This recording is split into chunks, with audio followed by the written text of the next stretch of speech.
हाय, क्या आपको भी संधि समझने में दिक्कत हो रही है? So you don't worry, Neha is here.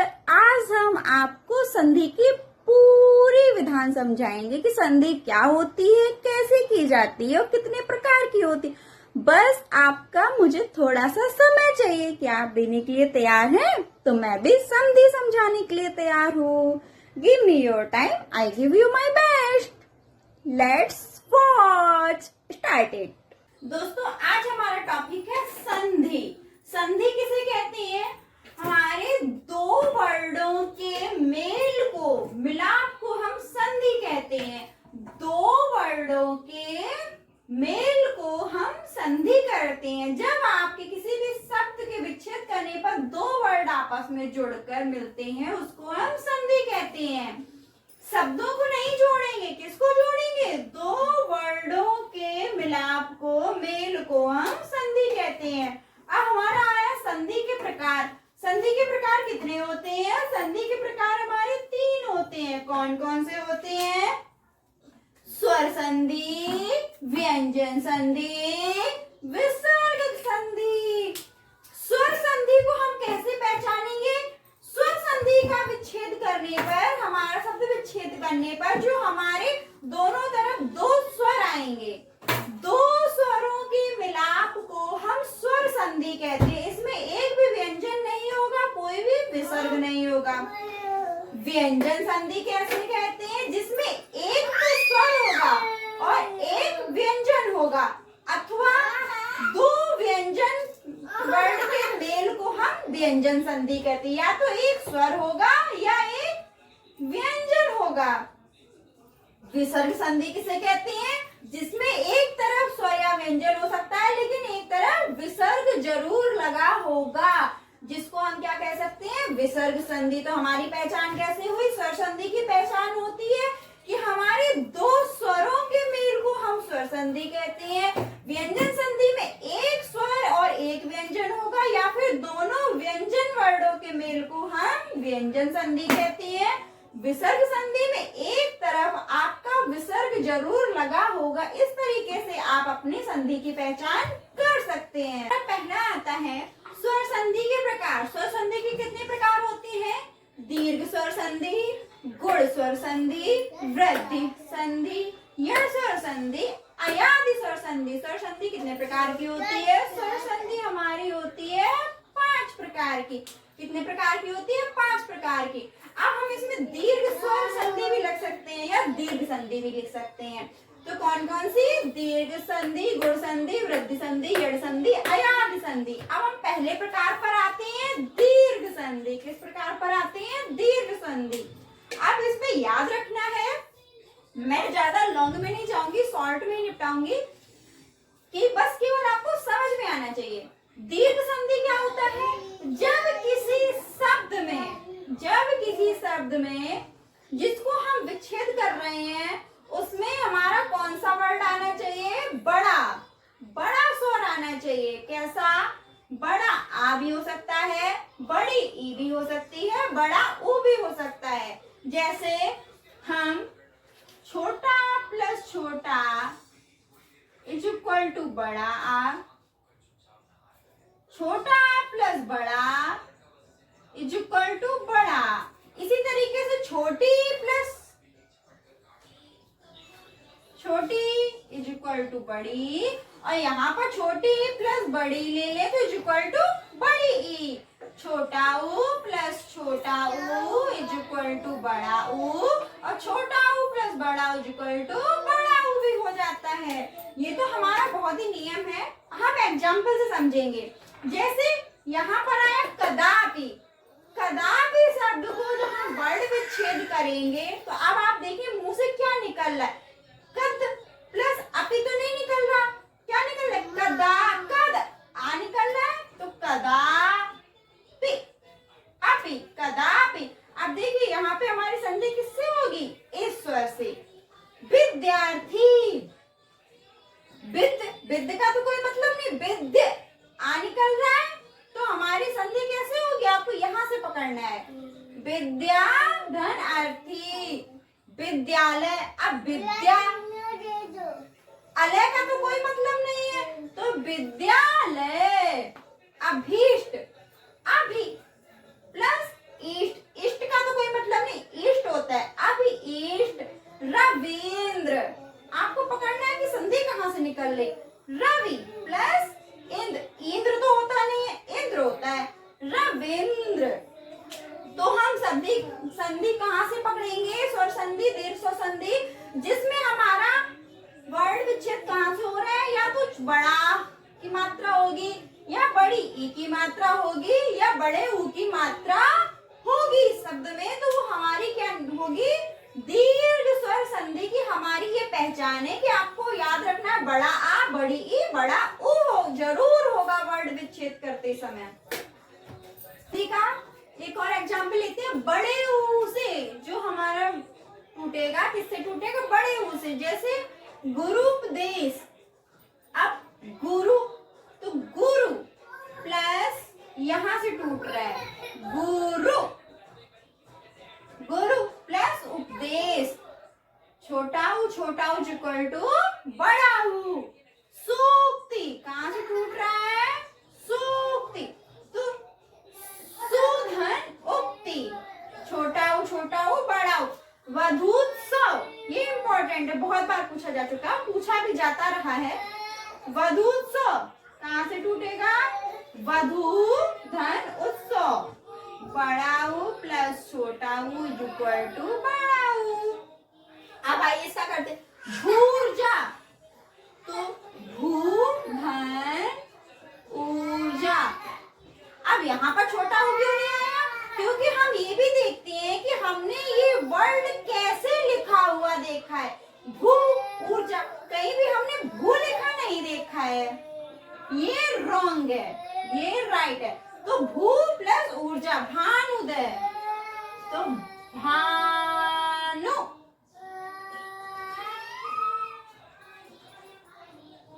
Bhanu plus उदय, भानुदय। तो हमने ये वर्ड किससे टूटते हुए देखे, बड़ा ऊ से, बड़ा आ से, बड़ी ई से हमने ये वर्ड टूटते हुए देखे। अगर कोई भी वर्ड बड़ा ऊ, बड़ा आ, बड़ी ई से टूट रहा है तो ये हमारे दीर्घ स्वर संधि की पहचान है। गुण संधि हमारी दूसरी कौन सी संधि है, गुण संधि। गुण संधि की आप पहचान कैसे करेंगे, गुण संधि में हमारी एक मात्रा टूटने पर जो संधि होती है उसको बोलते हैं गुण संधि। हमारी पहचान कैसे होगी, गुण संधि में जैसे लिखा नरेंद्र। अब आप इनमें मात्राओं में विशेष ध्यान दीजिए, क्योंकि इसकी ट्रिक क्या है कि एक मात्रा होनी चाहिए, वो एक की या ओ की एक मात्रा होनी चाहिए। देखिए एक मात्रा, नरेंद्र, सुरेश, जलोर्मी। आप देखेंगे एक मात्रा गुण संधि, तुरंत लगा दीजिए टिक। आ ई ए, बड़ा आ, छोटी ही ए, छोटा ऊ ओ, बड़ा ऊ औ। अब नरेंद्र, न र, नर। अब ए का ई बन जाता है, आ प्लस ई, ए का ई बन जाएगा प्लस इंद्र, नरेंद्र। सुरेश, सुर, सुर। अब ये क्या है, ए का ई, ईश, सुरेश। जलोर्मी, जल। अब ये क्या है, ओ की मात्रा, ओ कैसे बनता है, क्योंकि एक मात्रा है तो हमारा क्या होगा, आ प्लस ओ, उर्मी, जलोर्मी। तो हमारा इसमें ध्यान देने वाला क्या है, आपने सभी में देखा होगा, एक मात्रा, सिर्फ एक मात्रा आई हुई है तो आपका क्या होगा, गुण संधि। तीसरी संधि आती है वृद्धि संधि। तीसरी संधि कौन सी है, वृद्धि संधि। वृद्धि का मतलब ये होता है अधिक या ज्यादा।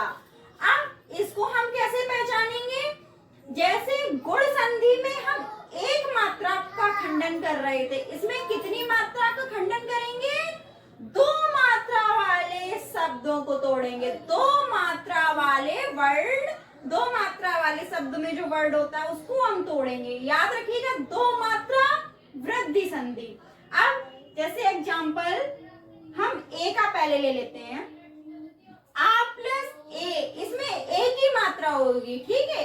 ए आए, आ प्लस ए आए, आ प्लस आए आए, ये याद रखिएगा। तो हमारे कितनी मात्राएं इसमें निकल रही है? दो। कितनी मात्राएं निकल रही है? दो मात्राएं, यानी कि वृद्धि संधि और एक मात्रा गुण संधि।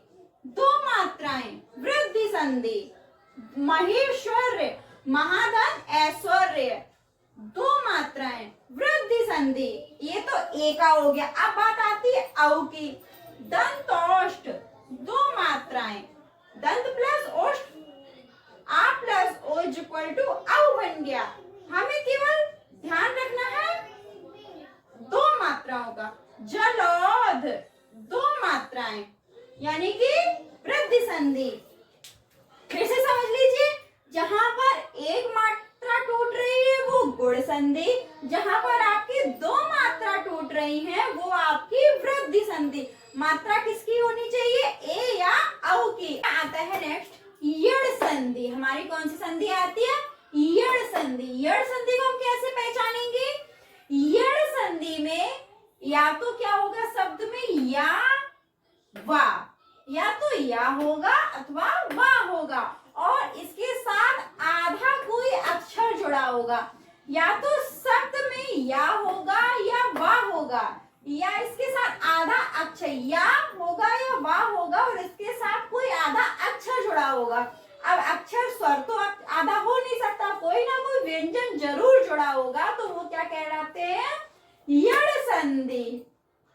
जैसे इसमें जब हम इसका संधि विच्छेद करेंगे तो इसमें ई का या हो जाएगा, ई का या हो जाएगा। जब हम वर्ड शब्द को तोड़ेंगे तो या को हम किस में कन्वर्ट कर देंगे? बड़ी ई में। किस में कन्वर्ट कर देंगे? बड़ी ई में। जैसे प्रत्येक, अब आपने देखा इसको पहचान में या लगा है, या लगा है और इसके पहले क्या है? आधा कोई अक्षर है, तो इसमें या है और आधा अक्षर है, तो पहचान हमारी किसकी हुई? यड़ संधि की। अत्यधिक या भी है और आधा अक्षर भी है, जो पहचान हमारी किसकी हुई? यड़ संधि की। देवागमन, या भी है और हमारा आधा अक्षर क्या है?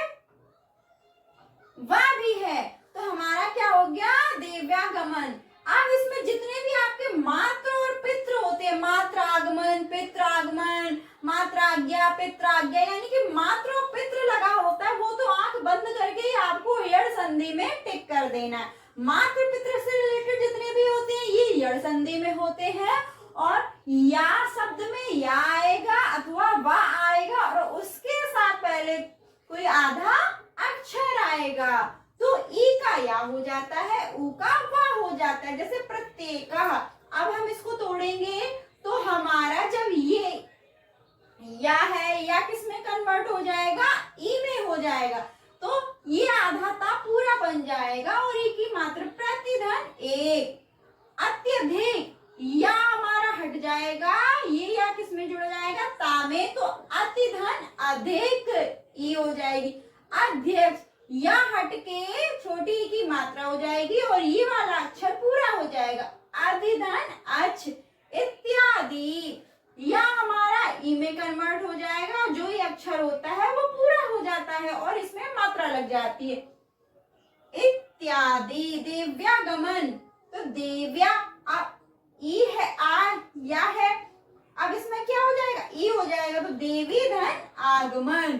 और जितने मातृ पितृ वाले हैं वो सभी के सभी यड़ संधि में। कहने का अर्थ है हमारा ये है कि यड़ संधि की पहचान कैसे करते हैं? या तो इसमें या आएगा शब्द में या वा आएगा और उसके पहले कोई ना कोई आधा अक्षर जरूर होगा। स्वर तो हो नहीं सकता है, कौन सा होगा? व्यंजन होगा। ई का या, ऊ का वा कर देते, ये तो हमारी यड़ संधि। अयादि संधि। अयादि संधि हमारी स्वर संधि की सबसे अंतिम संधि है। इसमें पूरा खेल या और वा का है। इसमें क्या होगा? या और वा के पहले पूरा अक्षर आना चाहिए। या के पहले हमारा ये पूरा अक्षर है। अब या का क्या हो जाएगा? ए। या का क्या हो जाएगा? ए। न या, अब या हटा, ए की मात्रा आ गई, क्योंकि यहाँ पे कोई मात्रा नहीं है, तो ए प्लस ना तो कुछ होगा नहीं, तो क्या हो जाएगा? अन्न। अब नायक। या यहाँ पे पूरी एक ही मात्रा है तो ना प्लस ये बड़ा तो क्या हो जाएगा आ प्लस ही आए। और ये क्या बचेगा एक, या का क्या हो जाएगा ई एक। अब आता है हमारा वा। वा के पहले भी पूरा अक्षर है, या और वा के पहले अक्षर कैसा होना चाहिए पूरा भवन। अब क्या हो जाएगा ओ, क्या हो जाएगा ओ भा वन, तो क्या हो जाएगा भा। वा का किसमें लोप हो जाएगा ओ में, भो प्लस अन नाविक। वा आया है तो ओ में कन्वर्ट हो जाएगा, ना है इसमें हमारा क्या है मात्रा है। तो जब कोई मात्रा नहीं होती तब एक मात्रा लगाते हैं, जब कोई मात्रा होती है तो हम दो मात्रा लगा देते हैं। तो नौ धन एक, नौ धन एक। तो ये तो हमारी थी संधियां। संधियों में हमें याद रखना है जो हमारी पहले आती दीर्घ संधि, तो इसमें हम क्या कहते हैं दो हमारे स्वर जुड़ते हैं तो हमारा क्या हो जाता है दीर्घ संधि, बड़ा हो जाता है। फिर हमारी आती है आपकी गुण संधि है, फिर हमारी आती है आपकी यड़ संधि, फिर हमारी आपकी आती है वृद्धि संधि, फिर हमारी आपकी आती है अयादि संधि। संधि व्यंजन संधि की ट्रिक क्या होती है, या तो इसमें एक स्वर होगा और एक व्यंजन होगा। जब हम इसको ब्रेक डाउन करेंगे तो क्या होगा एक स्वर होगा और एक व्यंजन होगा, अथवा दोनों तरफ एक एक व्यंजन होगा, दोनों तरफ एक एक व्यंजन होगा। तो ये हमारी व्यंजन संधि है। अब इसको हम कैसे तोड़ेंगे, आपने स्पर्श व्यंजन रटे थे 5 पंक्तियों वाले, का चा टा ता पा की पंक्तियां थी, का चा टा ता पा वर्ग थे। अब आपको क्या करना है, कैसे पहचानेंगे, जब किसी भी शब्द में, जब किसी भी शब्द में आपके स्पर्श व्यंजन की तीसरी पंक्ति गा जा डा दा बाय, उसमें हमें किसमें डालना है का। गा का हो जाता है, तुरंत आपको पहले नंबर पे बना देना है। जा का चा हो जाता है, डा का टा हो जाता है, दा का ता हो जाता है, बा का पा हो जाता है। यानी कि अगर कोई भी शब्द आए उसमें आपके स्पर्श व्यंजन की तीसरी पंक्ति आए तो उसे हमें उठा के पहली पंक्ति में कर देना है, पहले वर्ड से कन्वर्ट कर देना है। इसी तरीके से अगर किसी भी 5वीं पंक्ति का वर्ड आए, इंगमणनम, ये अगर आपके आए तो हमें इसमें क्या कर देना है, 5वीं पंक्ति को भी पहली पंक्ति में ट्रांसफर कर देना उसी के वर्ड से। इसका क्या हो जाएगा, इसका भी का हो जाएगा, इसका चा हो, 5वां अक्षर पहले वर्ड से हो जाएगा, माँ का पा हो जाएगा। अब देखिए का गा डा चा जा या टा डा डा ता दा ना पा बा मा। कहने का तात्पर्य ये है स्पर्श, किसी भी शब्द के स्पर्शी व्यंजन का कोई भी तीसरा शब्द और कोई भी 5वें वर्ग का शब्द आए तो उसे हमें किसमें कर देना है, उसी वर्ग के पहले वाले लेटर में, पहले वाले वर्ड में ट्रांसफर कर देना। जैसे दिगंबर, अब आपने इसमें देखा गा आया है, गा आया है तो ये क्या हो जाएगा, गा का हमारा क्या हो जाएगा का। गा हमारा क्या, का खा गा, गा है तो हमें किसमें बोला है कि हमें पहले वाले वर्ड में ट्रांसफर कर देना है।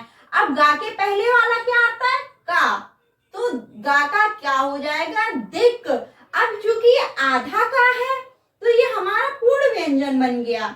और अब हमारा क्या आ जाएगा अंबर, दिकंबर, वागीज। अब आप कहेंगे ये तो सीधे सीधे हमें दीर्घ संधि दिख रही है, लेकिन नहीं, क्योंकि इसमें आपका यहां पर भी देखिए बड़ी से पहले आपका व्यंजन आया है, कोई स्वर नहीं है, व्यंजन है, तो इसलिए आपकी व्यंजन संधि होगी। तो गा का क्या हो जाएगा का, वाक धन ईस, गा का क्या हो जाएगा का। अब देखिए जगदीश, अब यहाँ पे क्या आया आपका, किस पे आपकी लगी हुई है व्यंजन, ये यानी कि ये व्यंजन है और ये स्वर है, तो इसी में तो होगा ना दा।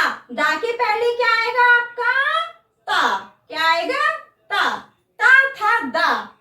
जगत, जगत, दा कन्वर्ट हो जाएगा हमारा ता में, और बचा क्या ईस उठा के यहाँ रख देंगे। तो कहने का मतलब है, एक ही बार में समझ लीजिए, यदि हमारी व्यंजन संधि आती तो पहले हम देखते हैं कोई स्वर और व्यंजन है तो हमारी वो व्यंजन संधि है, यदि दोनों ही व्यंजन है तब भी हमारी वो व्यंजन संधि है। और हम अपने स्पर्शी व्यंजन के जो आपके वर्ग हैं, वर्ड के जो वर्ग हैं, उनका या तो तीसरा अक्षर होगा या पांचवा अक्षर होगा, वो मिला के किसमें हम ट्रांसफर कर देंगे पहले अक्षर में। जो पांचवा और तीसरा अक्षर किसमें कन्वर्ट हो जाएगा पहले अक्षर में। बस आपको व्यंजन संधि में इतना ही ध्यान देना है कि यदि आपका तीसरा अक्षर है या पांचवा अक्षर है, वो किसमें हम ट्रांसफर कर देंगे पहले वाले अक्षर में, तो आप तुरंत व्यंजन संधि बना सकते हैं। संधि का नियम आता है द्विज व्यंजन। इसको क्या बोलते हैं द्विज व्यंजन। द्विज का मतलब है ये आपका जो भी शब्द होगा उसमें दो वर्ड जरूर आएंगे, जैसे लल्ला, तत्, चच, एंड, लाला, ता, चा, डा, ना, कुछ भी ले लीजिए, ये दो वर्ड जरूर ही आएंगे। इससे आप पहचान कर सकते हैं कि ये व्यंजन संधि है, और ये व्यंजन संधि कौन से नियम पर आधारित है, द्विज नियम पर आधारित है।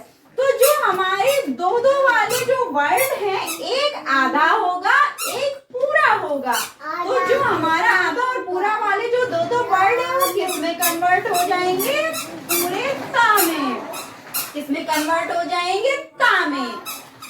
पहले आपका आधा वर्ड होगा फिर पूरा वर्ड होगा शब्दों में, जैसे जगन्नाथ।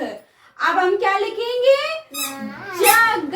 अब ये आधा वाला जो आप देख रहे हैं इसको हम किसमें कन्वर्ट कर देंगे ता में, जगत। अब बाकी बचा नाथ उठाकर पूरा लिख देंगे, जैसे उच्चारण, उ लिखा उ लिखा। अब ये आधा चा किसमें कन्वर्ट हो जाएगा ता में, और चारण उठाकर हम पूरा लिख देंगे।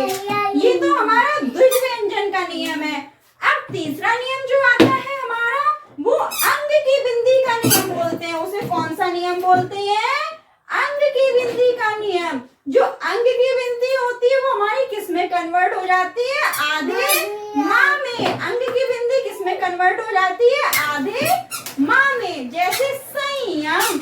आप इसकी कैसे पहचान करेंगे, अगर किसी भी शब्द में जिसका हमें संधि विच्छेद करना है उसमें अंग की बिंदी लगी है तो आप तुरंत समझ लेंगे ये व्यंजन संधि है।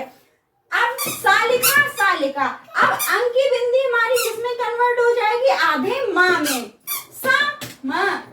यम उठा के पूरा लिख देंगे, जैसे अहंकार, एह लिखा, अंग की बिंदी हटाई, माँ लगाया हलंत, और कार का कार। तो ये तो हमारा था दूसरा नियम द्विज व्यंजन अंग की बिंदी का, यानी कि अंग की बिंदी हटाना है, आधा माँ लगाना है।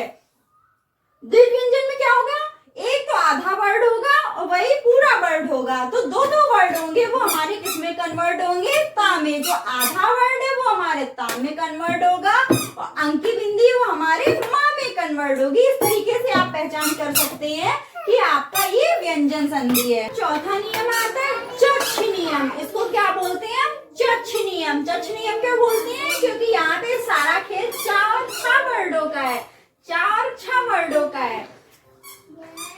चा हट जाता है, इसमें क्या होता है 2 नियम होते हैं, एक में तो चा बिल्कुल ही हट जाएगा, दूसरे नियम में क्या होगा चा की जगह ता आ जाएगा, छा की जगह शा आ जाएगा।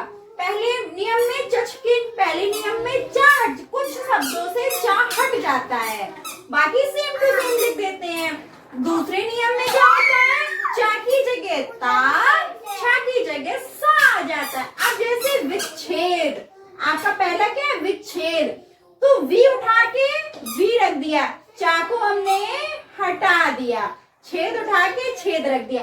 एक बार हम बोल के भी तो देखते हैं कि जो हमारा सुना पढ़ा हुआ समझा हुआ वही हम लिख लिखेंगे, अपने मन से कुछ नहीं लिख देंगे। अनुच्छेद, अनु को उठा के हमने रख दिया, चा को गायब कर दिया, छेद उठा के लिख दिया, अनुच्छेद। इस नियम में हम क्या करेंगे, चा को हटा देंगे। अब आते हैं हम दूसरे नियम की तरफ, जिसमें हमारा चा का ता हो जाता है, छा का सा हो जाता है। अब आप देखिए सच्छास्त्र, सच्छास्त्र में क्या होगा, अब अगर हम इसका चा हटा दें, चा हटा दें तो सा और छास्त्र, छास्त्र क्या होता है, छास्त्र तो कुछ नहीं होता, शास्त्र हमने सुना हुआ है, पढ़ा हुआ है। तो सत, चा का ता हो गया, चा हम किस में कन्वर्ट कर देंगे, ता में, और छा किस में कन्वर्ट कर देंगे, सा में। तो चूंकि ये डंडा लगा हुआ है तो हमने भी यहाँ पे लगा दिया, और ये हमारा आदेश ता में कन्वर्ट हो जाएगा। सत शास्त्र, चा कन्वर्ट हुआ आदेता में और छा कन्वर्ट हुआ हमारे सा में। उच्छ्वास, अब अगर हम इसमें चा वाला नियम लगाते हैं तो उ धनवास, ये क्या होता है, कोई अर्थ ही नहीं है भाई। तो चा हम हटा के ता में कन्वर्ट कर देंगे, उत, छा उठा के सा में, क्योंकि ये सिंगल है तो हमने भी यहाँ पे सिंगल लिखा। श्वास, तच्छिव, तच्छिव में ता प्लस छव लिख दे, कोई वर्ड, कोई नहीं वर्ड, ता ता। अब चा किसमें, ता में, अब छा सा में, छोटी की मात्रा छोटी में सेव, तत् प्लस सेव। ये तो हमारा हो गया चक्ष नियम। हमारा पांचवा नियम आता है सा नियम। सा नियम में क्या होता है, जो हमारे षटकोण वाला सा होता है ये हमारे रा वाले सा में कन्वर्ट हो जाता है, ये वाला सा इस वाले सा में बदल जाता है। जैसे आप एग्जाम्पल देखिए, अभिषेक, अब अभिषेक आपको कैसे पहचान करनी है, व्यंजन की सा लगा है, सीधी सी बात है, इस सा को हम इस सा में कन्वर्ट कर देंगे। अभी उठा के पूरा रख दिया, सा को इस वाले सा में कन्वर्ट करके सेम लिख देंगे। विषम, ये देखिए, वी उठा के पूरा रख दिया, सा को इसमें कन्वर्ट कर देंगे, माँ उठा के पूरा रख दिया। सुषमा, सा को सा में कन्वर्ट कर दिया, सु सु धन समा। ये तो हमारा हो गया पांचवा नियम की सा को सा में कन्वर्ट करना। छठवां नियम हमारा क्या बोलता है, ड़ा को ना में, ड़ा को ना में। अब आपको कहीं भी अगर शब्द में लिखा मिल जाए कि ड़ा है, इसको हमें उठा के ना बना देता है, ना से नल, परी परी लिख दिया, ड़ा को ना में कन्वर्ट कर दिया और सेम राइट कर दिया। कृष्ण, क्र, चूंकि आधा सा है तो हम इसका अगर हम करेंगे तो क्या करेंगे, हम आधा सा को तो ऐसे तो नहीं लिख सकते हैं, तो हमने आधा सा लिख दिया। अब ये ड़ा को हमें ना में कन्वर्ट करना है तो हमने ये लिख दिया, ये मोस्ट इंपॉर्टेंट है। सातवां नियम क्या है, दद नियम। दद नियम में क्या होता है, दा को हम जो ऊपर वाला दा होता है इसको हम ता में कन्वर्ट करते हैं, और हमारा जो नीचे वाला धा होता है उसको हा में कन्वर्ट करते हैं। उद्धार, अब आपको अगर धा ऐसा लिखा मिले तुरंत समझ जाइए व्यंजन संधि है, दा को ता में उत, अब बचा धा, धा को हा में हार। उद्दत, उत, नीचे वाले को हा में हत। तो हमारा पांचवा नियम किया, सा को सा में, ड़ा को ना में, धत को दा हमारा ता में, ढा हमारा हा में। इस तरीके से हम पहचान कर सकते हैं कि सा को हम उठा के सा में रख देंगे। पहचान कर लेनी है आपको कि अगर इसमें हमारा ये वाला सा आ रहा है तो हमें किस में कन्वर्ट करना है, इस वाले सा में। इसमें अगर ड़ा आ रहा है तो हमें किस में कन्वर्ट करना है, ना में। दद में अगर आ रहा है तो तुरंत हमें ता और हा में कन्वर्ट करना है। विसर्ग संधि, हमारी तीसरी कौन सी संधि है, विसर्ग संधि। अब विसर्ग संधि में क्या होता है, इसमें रोज वर्ड याद कर लीजिए कि विसर्ग में क्या होता है, रोज। रोज में क्या होता है, इसको तोड़ेंगे, ब्रेक डाउन करेंगे, रानियम, ओनियम, सानियम। सा आपका कोई भी हो सकता है तीनों सा में से। पहला नियम है हमारा रानियम। रानियम में क्या होता है, जो हमारा रा है चाहे वो ऐसे हो या ऐसे उड़ा, इसकी क्या कर देते हैं, इसको देते हैं हटा, यानी कि इसकी हम बलि दे देते हैं। इसकी क्या हम दे देते हैं, बलि। इसकी जैसे दो रे गम, अब दुह दुह, इसको हटा दिया, गम लिख दिया। निरर्थक नि नहीं, इसको हटा देंगे, इसकी बलि ले देंगे, इसकी जगह अब था क्या हो जाएगा, कुछ तो बचा नहीं, निरर्थक। हम शब्द को भी तो देखते हैं कि क्या है, हमारा वर्ड आ रहा है, निरर्थक। दूसरा नियम हमारा क्या हो जाएगा, ओ का नियम। ओ का नियम हमारा क्या कहलाता है, ओ का नियम हमारा ओ हट जाएगा, हमारी क्या हो जाएगी, ओ की बलि चढ़ जाएगी। मनोरथ, मन मनः, अब हमारी विसर्ग जो है बलि ले लेती है, ओ की हमने हटा दिया, रथ का रथ लिख दिया। मनोबल, अब ये हटा के विसर्ग लगा दिया, मनः बल, यानी कि हम क्या करेंगे, रा को हटाएंगे विसर्ग लगाएंगे, ओ को हटाएंगे विसर्ग लगाएंगे। तीसरा हमारा सा नियम, तो सा में हमारे तीनों में से कोई भी सा हो सकते हैं। निष्कर्ष, हमारा सा हटेगा विसर्ग लगेगी, नि सा हटा विसर्ग लगी, कर्ष उठा के पूरा लिख दिया। धनुष टंकार, वेरी इंपॉर्टेंट, धनु धनु उठाया विसर्ग लगा दी, सा हटा दिया, टंकार टंकार। नमस्ते, अब नमः, सा हटा के विसर्ग लगा देते हैं, नमः। अब ता का पूरा ते लिख देते हैं, नमस्ते। तो आपको कैसे याद रखना है, विसर्ग संधि में ज्यादा कुछ नहीं है, बस आप रोस वर्ड याद कर लीजिए। रोस में रा का नियम, ओ का नियम, सा का नियम। रा हटाएंगे विसर्ग लगेगी, ओ हटाएंगे विसर्ग लगेगी, सा हटाएंगे विसर्ग लगेगी, बस आप याद कर लीजिए। विसर्ग संधि में रोस हटाया विसर्ग लगाई। अब इसी में हमारा एक और आता है, कौन सा नियम आता है, ससा शसा ससा, यानी कि दो सा वाला नियम। कौन से, एक आपका आधा सा और एक आपका पूरा सा जब हो तो क्या होता है, आपके आधे सा की बलि चढ़ जाती है, यानी कि आधा सा हटकर आपका क्या लग जाएगा, विसर्ग। क्या होगा, जब कोई भी दो सा आए तो जो आधा वाला सा है वो हटकर विसर्ग बन जाएगा, बाकी सेम राइट कर देते हैं। जैसे दुस्साहस, अब इसमें ये आधा सा है तो क्या कर दे, दा लगाए, दू लिखेंगे विसर्ग लगा दी, इसको हटाकर विसर्ग, बाकी साहस को उठाकर साहस रख दिया। जब भी आपके किसी भी शब्द में दो सा आए तुरंत समझ जाइए विसर्ग संधि है, सा को हटा के विसर्ग लगा दीजिए। दुशासन, तो दू दू, सा हटा के विसर्ग लगा दी, शासन उठा के पूरा रख दिया। ये तो था हमारा सा नियम। अब हमारा आखिरी नियम एक आता है ई का नियम, यानी कि जब आपकी बड़ी ई को हम किस में कन्वर्ट कर देंगे, छोटी ई में, प्लस हम विसर्ग भी लगाएंगे।